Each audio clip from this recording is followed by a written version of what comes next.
سورۃ البقرہ کی 2 آیات کی روشنی میں یہ مضمون بیان ہوگا کہ اسلام میں مکمل داخل ہونا ہے، اسلام کو مکمل طور پر اپنانا ہے۔ یہ نہیں کہ اسلام کی بعض تعلیمات کو تو اپنا لیا جائے اور بعض کو چھوڑ دیا جائے۔ مکمل اسلام کو اپنانے کے فائدے کیا ہیں، اور ساتھ ہی اگر ہم جزوی طور پر اسلامی تعلیمات کو اپناتے ہیں، کچھ کو چھوڑتے ہیں، اس کے نقصانات کیا ہیں، اس حوالے سے انشاءاللہ العزیز چند گزارشات پیش ہوں۔ اللہ تعالیٰ فرماتے ہیں یا ایھا الذین آمنوا، اے ایمان والو، ادخلوا فی السلم کافہ، اسلام میں پورے کے پورے داخل ہو جاؤ۔ ولا تتبعوا خطوات الشیطان، لائٹ صاف کر دو بیٹا، یہ ساری لائٹس بس یہ کافی ہے، گرمی ہو جائے گی۔ ولا تتبعوا خطوات الشیطان، اور شیطان کے قدموں کی پیروی مت کرو، ساری بند کر دو، بس یہ رہنے دو، یہ بند کر دو ساری۔ ولا تتبعوا خطوات الشیطان، اور شیطان کے قدموں کی پیروی مت کرو، انہ لکم عدو مبین، بے شک وہ تمہارا کھلم کھلا دشمن ہے۔ فَإِن زَلَلْتُم مِّن بَعْدِ مَا جَاءَتْكُمُ الْبَيِّنَاتُ، جب تمہارے پاس کھلی دلیلیں آ جائیں تو اس کے بعد اگر تم پھسل جاؤ تو جان لو کہ اللہ تعالیٰ غالب حکمت والا ہے۔ سورہ بقرہ کی 2 آیات مبارکہ میں اللہ تعالیٰ نے پہلے تو یہ ہے کہ جو انداز تخاطب ہے اس میں بڑا پیار ہے، اے ایمان والو۔ ظاہر ہے آگے جن کو خطاب کیا گیا ہے وہ ایمان والوں کا وہ گروہ ہے جس میں کمیاں کوتاہیاں ہیں، ٹھیک ہے نا، بتا رہا ہے نا، آیت کا مفہوم بتا رہا ہے، اسلام میں پورے کے پورے داخل ہو جاؤ۔ اس کا مطلب ہے کہ وہ گروہ مخاطب ہے جو اسلام میں پورے کا پورا داخل نہیں ہوا، اس میں کوتاہیاں تھیں، کمیاں تھیں، تو ان کو یہ کہہ کے کہ اے ایمان والو، ٹھیک ہے، سخت الفاظ سے نہیں خطاب کیا، تو ایمان والوں کہہ کے خطاب کیا، اٹ مینز کہ دے آر مسلمز، وہ مسلمان ہیں، ان کے لیے یہ پیار ہے نا، یہ قربت ہے کہ وہ اللہ کو مانتے ہیں، اللہ کے رسول کو مانتے ہیں، ان میں کمیاں ہیں، کوتاہیاں ہیں، ان میں اصلاح کی ضرورت ہے، لیکن ہیں وہ مسلمان ہیں، ٹھیک ہے نا۔ تو اس لیے یہ جو انداز تخاطب ہے نا، انداز کلام، اسلوب کلام، اس میں پیار جھلکتا ہے، قربت، نزدیکی جھلکتی ہے۔ یہ کہہ کے کہ اے ایمان والو، آرڈر کیا دیا ہے، ادخلوا فی السلم کافہ، اسلام میں پورے کے پورے داخل ہو جائے۔ ولا تتبعوا خطوات الشیطان، شیطان کے قدموں کی پیروی مت کرو، کچھ تعلیمات اسلام کو اپنانا اور کچھ کو چھوڑ دینا۔ ظاہر ہے جن میں چھوڑے گا اس میں جب اسلام کو نہیں اپنا رہا تو غیر اسلام کو اپنا رہا ہے، تو وہ شیطان کی ہو جائے گی نا ایک طرح کی پیروی۔ تو اس طرح کہا گیا ہے کہ شیطان کے قدموں کے پیچھے نہیں چلنا، کیونکہ انہ لکم عدو مبین، وہ بے شک تمہارا کھلم کھلا دشمن ہے۔ سلم لفظ آیا، فی السلم، ٹھیک ہے جی، سلم اسلام کے معنی میں۔ دوسرا السلم کا معنی امن و آشتی، صلح و امن ہے، صلح و امن ہے، پیس، امن، آشتی، صلح۔ تو ظاہر ہے جب بندہ اسلام میں داخل ہوتا ہے، اللہ تعالیٰ پر ایمان لاتا ہے، تو اس کو ذہنی طور پہ سکون تو ملتا ہے نا، ایمان کی برکات ہوتی ہیں نا، جی۔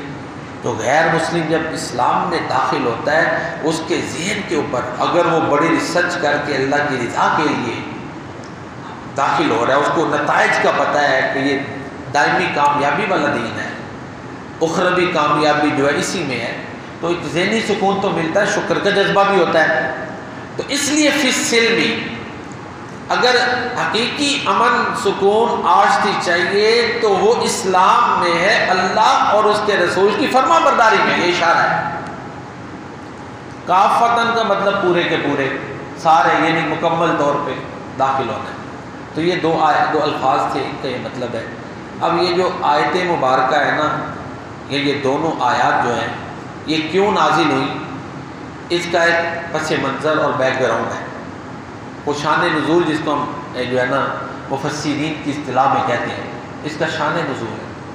شان نزول یہ ہے کہ دیکھیں عبداللہ بن سلام رضی اللہ تعالیٰ عنہ یہودی تھے، اب وہ سب کو پتہ ہے کہ پکے مسلمان ہیں، ٹھیک ہے.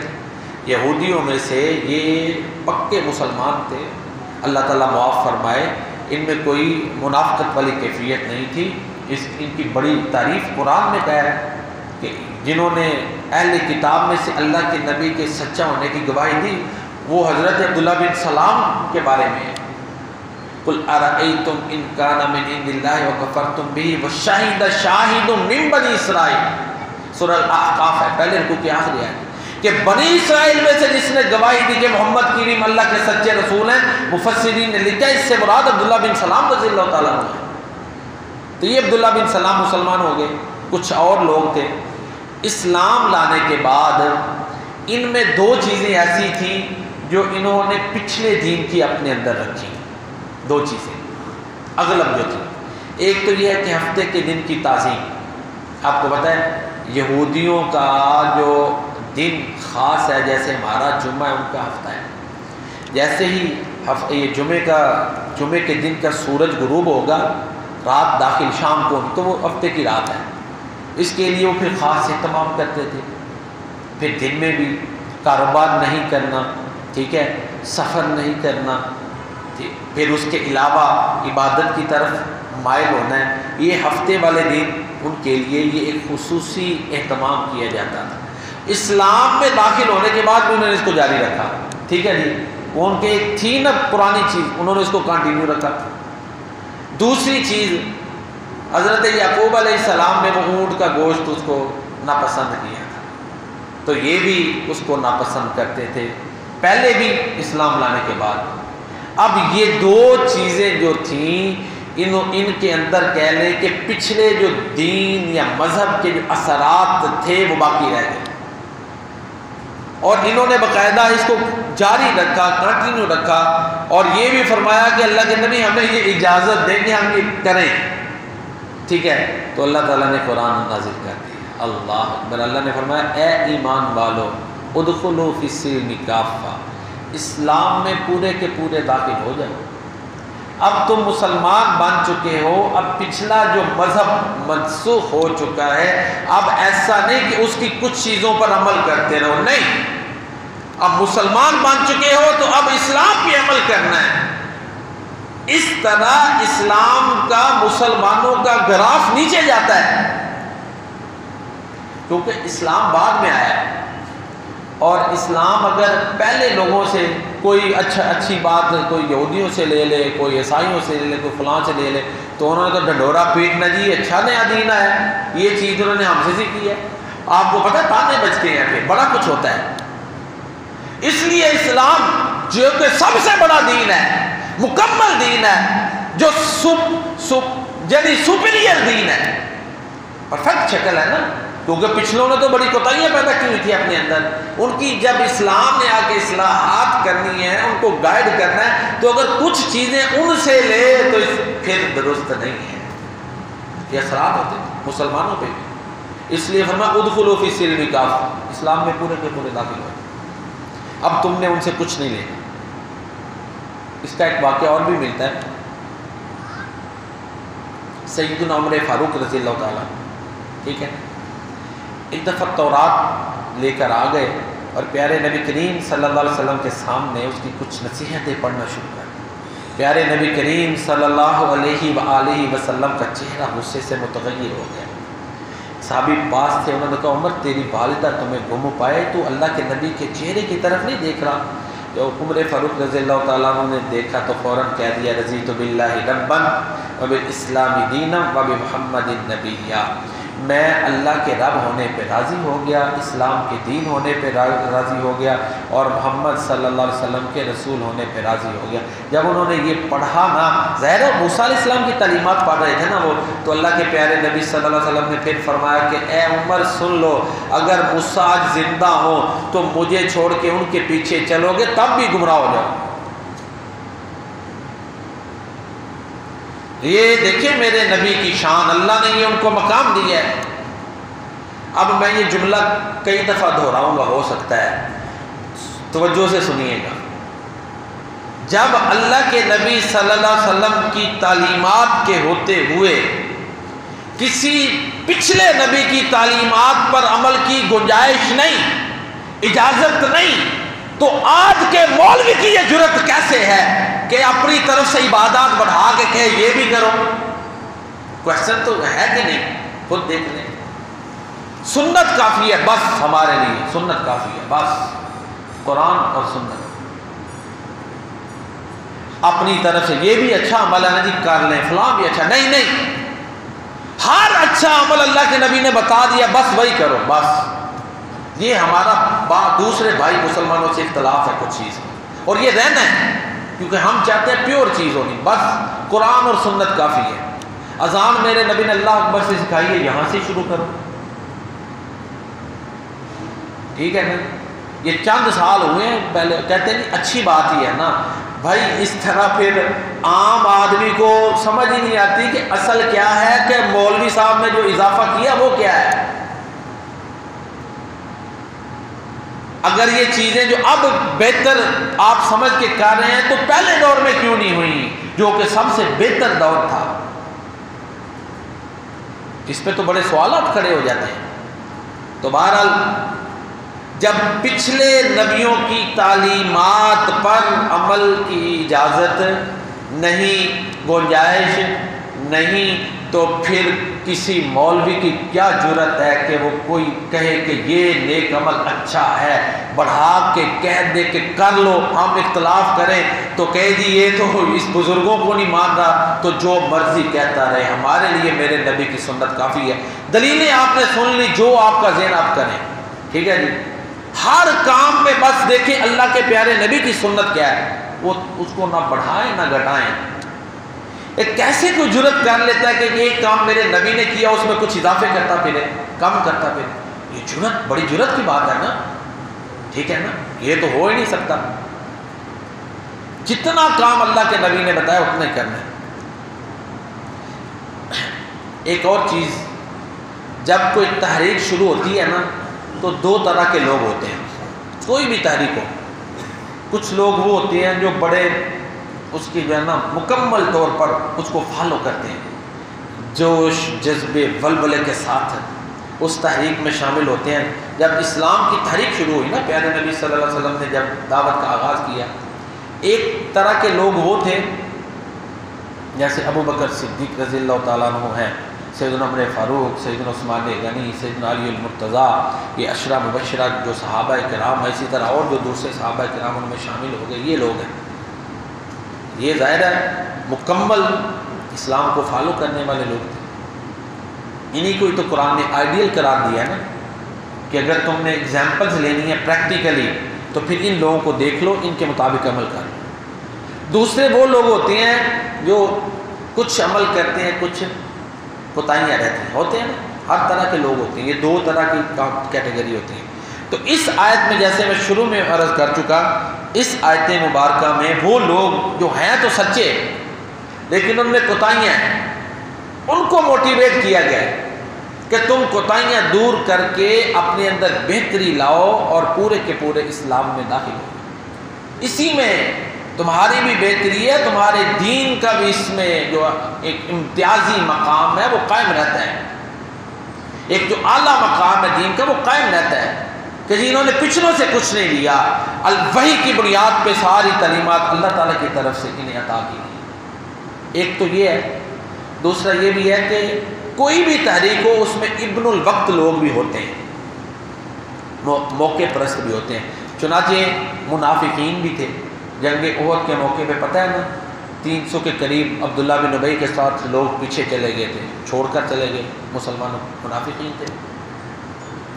تو منافقین ان میں یہ ہوتا ہے کہ وہ پھر کمیاں کوتاہیاں اس طرح کے معاملات پیدا کرتے ہیں. مثلا جب بھی کوئی معاملہ پیش آتا تو اب ان کی یہ رائے ہوتی کہ فیصلہ کسی اور سے کروا لیں. دیکھیں نا یہ کتنا یہ کہہ گمراہی والا عمل ہے نا. میں آسان لفظ بول رہا ہوں کہ پیارے نبی صلی اللہ علیہ وسلم کے ہوتے ہوئے منافقین یہ چاہتے تھے کہ فیصلہ اپنے معاملات کا اور کے پاس لے جائیں. تو یہ تو پیارے نبی صلی اللہ علیہ وسلم کی شان میں بھی ایک طرح کی وہ کمی کرنے کی کرتے تھے نا، کہ آپ کے ہوتے ہوئے فیصلے دوسروں سے کروا رہے ہیں. تو تو اللہ تعالیٰ نے پھر اس کا سخت ایکشن لیا سورہ نساء میں۔ اللہ تعالیٰ فرماتے ہیں الم تر الی الذین، کیا تم نے ان لوگوں کو نہیں دیکھا، یزعمون، جو یہ دعویٰ کرتے ہیں، انہم آمنوا، کہ وہ ایمان لا چکے، بما انزل الیک وما انزل من قبل، جو آپ پر اے نبی صلی اللہ علیہ وسلم نازل ہوا، جو آپ سے پہلے نازل ہوا، ان سب پر وہ ایمان لا چکے، ان کا دعویٰ ہے، ان کا دعویٰ تو یہ ہے، لیکن یریدون ان یتحاکموا الی الطاغوت، ان کا ارادہ یہ ہوتا ہے کہ اپنے مقدمات کے فیصلے جو ہیں وہ طاغوت سے کروائیں، غیر نبی سے کروائیں۔ یریدون ان یتحاکموا الی الطاغوت ویریدون ان یتبعوا الشیطان، اور وہ شیطان کی پیروی چاہتے ہیں، یہ دور کے گمراہ ہو گئے ہیں۔ پھر جب انہیں کہا جاتا ہے کہ اللہ کے نبی کی طرف آؤ تو پھر یہ ہیلے بہانوں سے روکتے ہیں۔ بڑی واضح آیات ہے، غالباً 61-62 نمبر آیت ہے سورہ نساء کی، اس کے غالباً یہ ہے تو اس میں اللہ تعالیٰ نے فرمایا کہ ان کا یہ رویہ جو ہے، یہ اللہ کے نبی کو چھوڑ کر اوروں سے فیصلے کروانا، یہ جو ہے ان کو گمراہ کر دے گا، شیطان کے پیچھے لگا دے گا۔ اسی طرح ایک اور مقام پر اللہ تعالیٰ قرآن کریم میں فرماتے ہیں کہ ان کا یہ انداز، ذالک بانہم قالوا للذین کرہوا ما نزل اللہ سنطیعکم فی بعض الامر واللہ یعلم اسرارہم، کہ یہ وہ لوگ ہیں کہ جو اللہ نے اتارا اس میں سے بعض چیزوں کو یہ ناپسند کرتے ہیں۔ یہ ٹوٹل جو کمپلیٹ اسلام میں داخلہ ہے، مکمل داخلہ، اس کے خلاف ہے۔ تو اللہ تعالیٰ فرماتے ہیں یہ جو اپنے دلوں میں چھپائے ہوئے ہیں اللہ تعالیٰ اس کو جانتا ہے۔ تو بہرحال سورۃ البقرہ کی آیت نمبر 208 میں اللہ فرماتے ہیں اے ایمان والو، اسلام میں پورے کے پورے داخل ہو جائیں اور شیطان کے قدموں کی پیروی مت کرو۔ اسی پر انشاءاللہ آج کی جو موضوع ہے وہ اسی عنوان پر ہے۔ یہود جو تھے اہل کتاب، سورہ بقرہ میں ان کا ایک عمل اللہ تعالیٰ نے بیان کیا اور پھر اس پہ بڑی سخت تنقید کی ہے۔ عمل یہ تھا کہ تورات کے کچھ حصے پر وہ عمل کرتے تھے، کچھ کو نظر انداز کر دیتے تھے۔ تو اللہ تعالیٰ نے اس کے بارے میں بڑے سخت الفاظ استعمال کیے۔ ثم انتم هؤلاء تقتلون انفسكم وتخرجون فريقا منكم من ديارهم تظاهرون عليهم بالاثم والعدوان وان ياتوكم اسارى تفادوهم وهو محرم عليكم اخراجهم افتؤمنون ببعض الكتاب وتكفرون ببعض فما جزاء من يفعل ذلك منكم الا خزي في الحياه الدنيا ويوم القيامه يردون الى اشد العذاب وما الله بغافل عما تعملون اولئك الذين اشتروا الحياه الدنيا بالاخره فلا يخفف عنهم العذاب ولا هم ينصرون۔ یہ دو آیات ہیں، ان میں ان کا جو ہے نا عمل بیان کیا۔ پھر اللہ فرماتے ہیں تم ہی اہل کتاب کو، تم ہی وہ لوگ ہو کہ اپنے میں سے ایک گروہ کو تم قتل کرتے ہو، ان کو ان کے گھروں سے نکالتے ہو، ان کے خلاف مدد کرتے ہو، پھر جب وہ ذلیل ہوتے ہیں ان کو لوگ قید کر لیتے ہیں، پھر قیدی بن کے جب تمہارے پاس آتے ہیں اور تم سے مدد مانگتے ہیں تو تم ان کو فدیہ دے کے چھڑا لیتے ہو۔ پہلے تم ان کو قتل کر کے جو نکالتے ہو یہ اللہ کے احکامات کی نافرمانی کرتے ہو، اس میں تو تم نافرمان ہو، لیکن پھر جب وہ قیدی بن کے آتے تم چھڑا لیتے ہو۔ وَهُوَ مُحَرَّمٌ عَلَيْكُمْ إِخْرَاجُهُمْ، تمہارے اوپر ان کا نکالنا حرام تھا، تم نے کیوں نکالا؟ أَفَتُؤْمِنُونَ بِبَعْضِ الْكِتَابِ وَتَكْفُرُونَ بِبَعْضِ، کیا تم کتاب کے کچھ حصے پر ایمان لاتے ہو، کچھ کا انکار کرتے ہو؟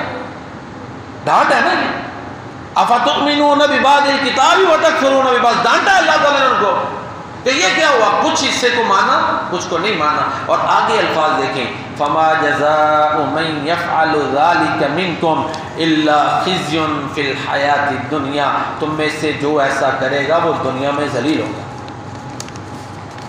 وَيَوْمَ الْقِيَامَةِ يُرَدُّونَ إِلَىٰ أَشَدِّ الْعَذَابِ، اور قیامت والے دن وہ سخت ترین عذاب کی طرف لوٹائے گئے۔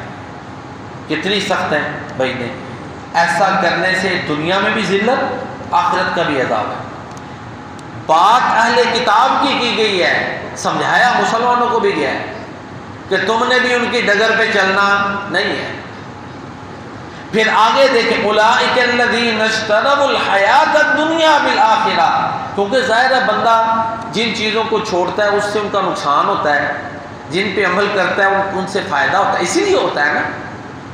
تو اللہ فرماتے ہیں یہ لوگ ہیں کہ جنہوں نے آخرت کے بدلے دنیا خرید لی ہے۔ فلا یخفف عنہم العذاب ولا هم ینصرون، نہ ان سے عذاب کم ہوگا نہ ان کی مدد کی جائے گی۔ اب ان آیات میں دیکھیں وہ لوگ جو کچھ تو اسلامی تعلیمات پر عمل کرتے ہیں کچھ نہیں کرتے، ان کے بارے میں کتنے سخت اشارے ہیں۔ پھر جس طرح کہ میں شروع میں عرض کر چکا، اسلام کی امتیازی خصوصیت ہے، کیونکہ یہ بعد میں آیا ہے، اس نے اپنی امتیازی خصوصیت کو قائم رکھا ہے، اس کے لیے اقدامات کیے ہیں۔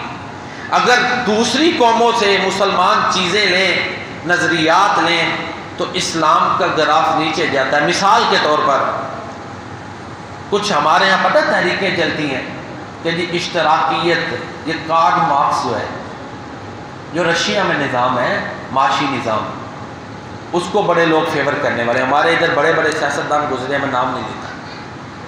تو اسلام کا معاشی نظام تو سب سے بہتر ہے۔ کوئی کہنے جی بس اسلام کا عبادات والا نظام تو ٹھیک ہے، معیشت میں اسلامی نظام نہیں، یہ کارل مارکس کا جو پیش کردہ رشیا میں نظام ہے کہ سارا کچھ حکومت کی ملکیت ہو، یہ درست ہے۔ دیکھیں نا، یہ تو قائد اعظم کے نظریے کے بھی خلاف ہے۔ آج آپ مطالعہ پاکستان اٹھا لیں، پہلے چیپٹر میں ان کا جو خطبہ ہے اس میں وہ سوال آتا ہے کہ مغرب کے معاشی نظام نے تو دنیا کو تباہ کر کے رکھ دیا ہے، اگر دنیا کے معاشی مسائل کا حل کسی معاشی نظام میں موجود ہے تو وہ اسلام کا معاشی نظام ہے۔ تو اب کہیں یہ اللہ اللہ تو بس قرآن و سنت کے مطابق کرنا ہے، کاروبار اور یہ معیشت کا نظام، کاروبار کا نظام اسلام والا نہیں ہے، تو یہ کچھ اپنا لیا اور کچھ نہ اپنایا۔ بہت بڑی مثال دیکھ لیں، ہمارے معاشرے میں جو لوگ سود پہ قرضے لیتے ہیں کس طرح پھنستے ہیں جی، مشکلات سے دوچار نہیں ہوتے۔ ہمارے ملک کو بھی تو یہی پرابلم ہے، سود پہ قرضے نہیں ہوتے۔ اتنا عرصہ گزر چکا ہے، یہ ہمارا معاشی نظام اسلام کے مطابق نہیں ہے، تو اس کی سزا پہ بھگت رہے ہیں نا۔ ایک بچہ پتہ نہیں 2,18,000 روپے کا مقروض ہے شاید، کہ پچھلے دنوں ہمارے وزیر خزانہ وہ کہہ رہے ہیں۔ اور اب تو حالات یہ ہے کہ سود کی قسطیں اتارنے کے لیے بڑی مشکل حالات بن گئے، تو کیوں اس دلدل میں پھنسے ہیں؟ جس عمل کو اللہ نے اپنے اور اپنے رسول کے خلاف جنگ قرار دیا ہو، اس میں برکت کیسے ہو سکتی ہے؟ تو یہ کہ معاشی نظام فلاں کا بہتر ہے، بس اسلام کا عبادات کا نظام لے لو، تو یہ تو کچھ حصہ ہم نے اپنایا، کچھ نہیں اپنایا۔ تو اللہ کہتے ہیں اسلام میں پورے کے پورے داخل ہو جاؤ۔ دوسری چیز دیکھ لیں، سیاست کو لے لیں۔ ہمارے ہاں تو سیاست کے کرائیٹیریا ہی الگ ہیں۔ ہم مثالیں پیش کرتے ہیں، فلاں ملک کا بڑی معذرت سے جی وزیر اعظم سائیکل پہ جا رہا ہے، یہاں ہم نے کونسلر کا بھی منتخب کرنا ہو تو بڑی گاڑیوں والوں کا انتخاب کرتے ہیں۔ یہ ایسے ہی ہے، ساری زندگی یورپ میں رہتے ہیں، کہتے ہیں مروں جا کے مدینے میں، وہ جدھر رہ رہے ادھر ہی مرنا ہے نا، کیوں جی؟ اور پھر مدینے والے حالات پیدا کرو۔ مثالیں بڑی وہ زبردست لاتے ہیں، پھر کوئی بات کرے تو کئی غصہ بھی کرتے ہیں۔ دیکھیں نا، ہمارے آپ دیکھ لیں چھوٹی سطح پہ کیا ہمارے کرائیٹیریا ہوتے ہیں، وہ تو بڑی ایک پیک کی سیٹ ہے کہ جو 22 کروڑ میں سے ایک بندے نے جس پہ ہونا ہے، سارے اس کے انڈر آنے ہیں۔ چھوٹی سی سطح پہ دیکھ لیں ہمارا کس طرح کے معاملات چلتے ہیں۔ بڑی معذرت سے یہ ہماری دنیاوی سیاست، تو یہ بھی ایک بڑا مسئلہ ہے۔ دینی جو سیاست ہے اس میں بھی بڑے مسائل ہیں۔ ہمارے ایک بزرگ ہیں، کہتے ہیں ایسی کھینچا تانی ہے یا ڈر لگتا ہے آخرت ہی برباد نہ ہو جائے۔ دینی لوگوں میں یہ حالات بنے ہوئے ہیں، تو پھر کیسے بہتری آئے گی؟ جو اقبال نے کہا گلا تو گھونٹ دیا تیرا اہل مدرسہ نے، بتا کہاں سے آئے صدا لا الہ الا اللہ۔ تو ہم سیاست، جمہوریت، خالص جمہوریت، ہاں اسلام کے سانچے میں ڈالیں، اس میں بڑی بہتری کی ضرورت ہے۔ کفر والے میں فتوے تو نہیں لگاتا کیونکہ پھر بڑے معاملات تاریخ آپ دیکھ لیں کیا ہو رہا ہے ادھر، کمیاں بہت زیادہ ہیں، اصلاح کی ضرورت ہے۔ اور یہ تو آپ کہہ سکتے ہیں نہیں یہ مولوی صاحب ہیں حافظ انصار یہ تو علامہ اقبال نے بھی بات کی ہوئی ہے، جلال بادشاہی ہو کہ جمہوری تماشا ہو، جدا ہو دین سیاست سے تو رہ جاتی ہے چنگی سی۔ ہم کہیں نہیں جی بس یہ جو ہے نا وہ نمازی مسجد تک رہے، سیاست دوسرے، حالات ہی ایسے بن چکے ہیں کہ شریف آدمی سوچ ہی نہیں سکتا ادھر، ہمارے خاص کر پاکستان کے جو حالات ہیں، شریف آدمی تو سوچ ہی نہیں سکتا اس میدان کو اپنے لیے۔ تو اسلام میں پورے کے پورے داخل ہو جاؤ، معاشی نظام اسلام کے مطابق ہو، یہ نہیں کہ فلاں جو ہے وہ سرمایہ دارانہ نظام ہمیں بڑا پسند ہے جو خون چوس رہا ہے، جس کے بارے میں اقبال نے کہا تو قادر و عادل ہے مگر تیرے جہاں میں ہے تلخ بہت بندہ مزدور کے اوقات۔ سرمایہ دار تو مزدور کا خون چوس کے رکھ دیتا ہے۔ اسلامی معاشی نظام بہتر ہے، جو سب سے بہتر نظام، اس کو ہم نے اس طرح اپنایا ہی نہیں۔ جب ہم نے پریکٹیکلی کر کے پیش ہی نہیں کیا تو پھر دوسروں کے پیچھے بھاگ رہے ہیں نا۔ دیکھیں نا مارکیٹ میں ایک چیز چل رہی ہے، آپ اس سے بہتر چیز سستی لا کے پیش کرتے ہیں، لوگ اس کو چھوڑ دیتے ہیں۔ یہ لائٹس ہی لے لیں نا، پہلے کیسی لائٹس آئی ہیں، چھوڑ نہیں دی لوگوں نے، جیسے ہی جو اچھی لائٹ اور تھوڑا جو بجلی کو کنزیوم کرنے والی لوگوں نے اختیار کر لی ہے، لوگ تو فائدہ دیکھتے ہیں نا۔ جب اسلام کا معاشی نظام اپنی اصلی حالت میں آئے گا، دوسرے تو شکر ادا کریں گے کہ یہ تو ہم کن جکڑنوں میں جکڑے ہوئے تھے، ہمیں اللہ نے آزاد کیا ہے۔ جب ہم پیش کرنے والے مسلمان ہی نہیں پیش کر رہے تو یہ حالات ہیں۔ اللہ فرماتے ہیں ادخلوا فی السلم کافہ، اسلام میں پورے کے پورے داخل ہو جاؤ۔ اسلام نے اپنی امتیازی حیثیت کو برقرار رکھا ہے۔ چند مثالیں، جب سورج نکل رہا ہو، سورج ڈھل رہا ہو اور سورج غروب ہو رہا ہو، طلوع آفتاب، زوال آفتاب اور غروب آفتاب، تینوں ٹائموں میں نماز منع ہے۔ کیوں؟ ان تین اوقات میں جو سورج کے پجاری تھے وہ سورج کی پوجا کرتے تھے، اللہ نے اپنی عبادت سے روک دیا۔ اسلام کا جو امتیازی مقام ہے وہ قائم رہے، مشابہت نہ ہو۔ دوسری مثال اس سے بھی واضح، جب پیارے نبی جناب محمد مصطفیٰ صلی اللہ علیہ وسلم مدینہ منورہ تشریف لے گئے، یہود مدینہ 10 محرم کا روزہ رکھتے تھے۔ پوچھا کیوں رکھتے ہیں؟ انہوں نے کہا جی ہمیں تو اس دن فرعون سے نجات ملی تھی۔ تو آپ نے پھر کیا کہا تھا کہ آپ نے فرمایا اگر میں زندہ رہا تو آئندہ سال 9 محرم کا روزہ رکھوں گا، کہ مسلمانوں کی امتیازی حیثیت قائم رہے۔ یہ بعد میں اسلام آیا ہے نا، اس نے اپنی نمایاں امتیازی قائدانہ حیثیت کو برقرار رکھا ہے۔ وہ تو آج ہے مسلمان زوال پذیر ہے، کبھی کسی کے پیچھے دھکے کھا رہے ہیں، کبھی کسی کے پیچھے۔ تیسری مثال، جب مدینہ منورہ میں آپ تشریف لائے، ان کے خوشی کے دن تھے، آپ نے فرمایا ہمارے عید الفطر اور عید الاضحیٰ آداب سکھائے ہیں نا، الگ دن دی، اور ان کے لاجک ہے پیچھے۔ عید الفطر روزوں کا شکرانہ ہے، عید الاضحیٰ پوری قربانیوں کی بیک گراؤنڈ ہے کہ نہیں؟ یہ تہوار ان کے پیچھے ایک نظریہ، مضبوط نظریہ دیا اسلام نے۔ دوسرے تو اس سے قاصر ہے، ایسا پیش ہی نہیں کر سکتے۔ تو اسلام نے اپنی امتیازی حیثیت کو برقرار رکھا۔ اسی طرح آج کل ہمارے یہ اچھا جذبہ ہے، یہ نہیں میں کہتا، دیکھیں قرآن نے بھی کہا، شروع میں نے عرض کیا اے ایمان والو اسلام میں پورے کے پورے داخل ہو جائیں۔ یہ نہیں جن میں کمیاں کو تو مسلمان ہی نہیں، قرآن نے ان کو ایمان والے کہا ہے، یہ محبت ہے۔ ہمارے ہاں یہ ایک مسئلہ ہوتا ہے، قربانی تو ہم کرتے ہیں بڑی معذرت سے، اچھی بات ہے، کرتے ہیں، اچھی بات ہے، کرنی چاہیے، اللہ قبول فرمائے، کوئی تنقید نقد نہیں ہے، اصلاح مقصد ہے۔ نماز کی پابندی قربانی سے زیادہ اہم ہے، کیوں جی؟